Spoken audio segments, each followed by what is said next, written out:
Amaravati శంకుస్థాపనకు road మార్గం ద్వారా వెళ్లాలన్న Telangana CM యోచన మారినట్టు తెలుస్తోంది.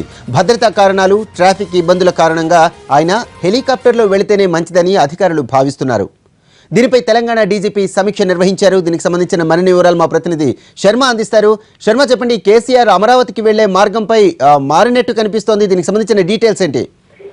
ఈ నెల 22న అమరావతి శంకుస్థాపనకు నిన్న ఆంధ్రప్రదేశ్ ముఖ్యమంత్రి చంద్రబాబు నాయుడు స్వయంగా కేసీఆర్ ఇంటికి వెళ్లి ఆహ్వాన పత్రం అందించారు. అయితే ఆ సమయంలో ఆయన రోడ్డు మార్గం ద్వారా వస్తారా లేదంటే వాయు మార్గం ద్వారా వస్తారని అడిగినప్పుడు కేసీఆర్ మాత్రం తాను రోడ్డు మార్గం ద్వారానే అమరావతికి చేరుకుంటానని చెప్పారు. కానీ దీనిపైన పోలీసు ఉన్నతాధికారులు సమీక్ష నిర్వహించారు. కొద్దిసేపటి క్రితమే తెలంగాణ డీజీపీ అనురాగ్ శర్మ కార్యాలయంలో దీనికి సంబంధించి సమీక్ష జరిగింది. ఇందులో పోలీసు ఉన్నతాధికారులు పాల్గొన్నారు.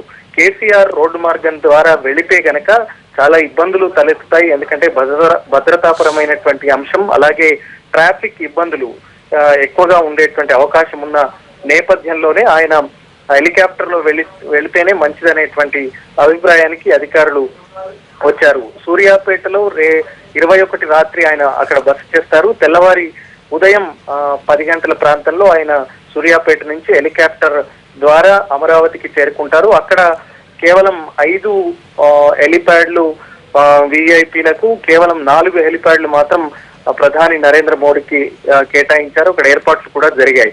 అయితే అందులో ఆయనకి ఏ బ్లాక్ కేటాయిస్తే ఆ బ్లాక్ లో ఆయన హెలికాప్టర్ దిగుతుంది. ఆ తర్వాత ఆ బాక్స్ లోకి ఆయన వెళ్లిపోతారు. ఆ అంశానికి సంబంధించి, ఆ బ్లాక్ కు సంబంధించి అవన్నీ కూడా అధికారులు ప్రణాళికలు సిద్ధం చేశారు. దీనికి సంబంధించి ముందే అక్కడికి తెలంగాణ సీఎం కు సంబంధించినటువంటి భద్రతాధికారులు కూడా ఒక రోజు ముందే అక్కడికి వెళ్లి ఆ అంశాలన్నింటినీ కూడా పరిశీలించబోతున్నారు. అయితే సూర్యాపేట వరకు ఒక కాన్వాయ్ వెళుతుంది. అక్కడి వరకు ఆయన రోడ్డు మార్గం ద్వారానే వెళ్తారు. కానీ అక్కడి నుంచి మళ్ళీ అమరావతికి ఒకవేళ ఇబ్బందులు తలెత్తితే కనుక, హెలికాప్టర్ ద్వారా రాకపోకల ఇబ్బందులు తలెత్తితే రోడ్డు మార్గం ద్వారా వచ్చేందుకు వీలుగా కూడా ఒక హెలికాప్టర్ ను, ఒక రోడ్డు మార్గం కాన్వాయ్ ని కూడా సిద్ధం చేస్తూ ఉన్నారు. మొత్తానికి నిన్న ఆయన చంద్రబాబుకు చెప్పినట్టుగా రోడ్డు మార్గం ద్వారా కాకుండా హెలికాప్టర్ ద్వారానే కేసీఆర్ అక్కడికి వెళ్తారు. ఆ కార్యక్రమంలో పాల్గొన్న తర్వాత మళ్ళీ హెలిప్యాడ్ దగ్గరికి చేరుకొని మళ్ళీ హెలికాప్టర్ ద్వారా ఆయన హైదరాబాద్ కు చేరుకునే అవకాశం కనిపిస్తుంది. Right, thank you Sharma.